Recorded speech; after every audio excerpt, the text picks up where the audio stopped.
धर्म ग्रंथों में भगवान विष्णु के 10 अवतारों का जिक्र किया गया है और द्वापर में उन्होंने भगवान श्री कृष्ण के रूप में जन्म लिया। भगवान श्री कृष्ण के इस अवतार ने लोगों को धर्म के साथ ही कर्म का भी ज्ञान दिया। आज भी भगवान श्री कृष्ण के कई स्वरूपों का पूजन घर घर में किया जाता है, जिनमें से एक कान्हा जी का स्वरूप है, जिन्हें घरों में लड्डू गोपाल के रूप में पूजा जाता है और एक बच्चे की भांति उनका पूजन किया जाता है।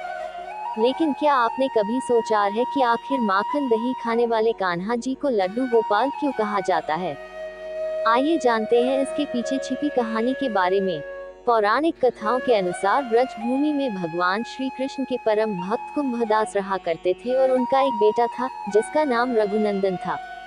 कुंभदास भगवान श्री कृष्ण के परम भक्त थे और उनकी पूजा आराधना में व्यस्त रहते थे। भक्ति में लीन रहने की वजह से वह अपना घर और मंदिर छोड़कर कहीं जाते भी नहीं थे। एक बार कुंभदास को वृंदावन से भागवत कथा का निमंत्रण आया और वह चाहकर भी उसे इनकार नहीं कर पाए। उन्होंने कथा में जाने का मन बनाया और अपने बेटे रघुनंदन को भगवान श्री कृष्ण की पूजा पाठ की पूरी जिम्मेदारी सौंप दी। साथ ही यह भी कहा कि शाम के समय कान्हा जी को भोग जरूर लगा देना। रघुनंदन ने पूरे विधि विधान से श्री कृष्ण की पूजा की और उन्हें भोग लगाने के लिए थाली रखी। जब रघुनंदन ने भोग की थाली परोसी तो देखा कि वहीं सामने एक छोटा बच्चा बैठा हुआ है, इसलिए उसने सोचा कि बच्चे को स्वयं अपने हाथों के खाना खिला देता हूँ। लेकिन ऐसा नहीं हुआ, बल्कि वह बच्चा जोर जोर से रोने लगा। रघुनंदन को लगा कि कहीं कान्हा जी उससे नाराज तो नहीं हो गए।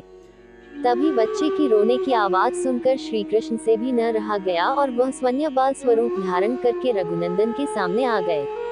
रघुनंदन ने उन्हें प्रणाम किया और भोग की थाली नीचे रख दी। रघुनंदन द्वारा परोसा गया पूरा भोग भगवान श्री कृष्ण ने ग्रहण कर लिया और उसे आशीर्वाद देकर अंतर्ध्यान हो गए। जब कुंभदास घर वापस आए तो उन्होंने देखा कि भोग की थाली खाली है, जिसे देखकर वह हैरान हो गए। उन्हें लगा कि शायद बेटे को भूख लगी होगी और इसलिए उसने ये भोग खा लिया। लेकिन अब ऐसा रोजाना होने लगा और रोजाना भोग के बाद थाली साफ हो जाती थी। कुंभदास ने देखा कि उनका बेटा रघुनंदन अब श्री कृष्ण की पूजा में उनसे ज्यादा दिलचस्पी ले रहा है। एक दिन वह रघुनंदन को पूजा करते हुए देखने के लिए दीवार के पीछे छिप गए। लड्डू गोपाल के दर्शन। शाम के समय रघुनंदन कान्ही जी की पूजा करने लगा और फिर उन्हें भोग की थाली परोसी। थाली परोसते ही सामने कान्हा जी बाल स्वरूप में प्रकट हो गए। जैसे कुंभदास ने ये दृश्य देखा, उससे रहा नहीं गया और वह कान्हा जी के चरणों में आ गिरे। जिस समय कुंभदास उनके चरणों में गिरे हुए थे तब कान्हा जी के हाथ में लड्डू था और वह उसी रूप में वहां जड़ गए। भगवान श्री कृष्ण को गोपाल कहते हैं, लेकिन उस समय जब उनके हाथ में लड्डू था तो उनका नाम लड्डू गोपाल पड़ गया।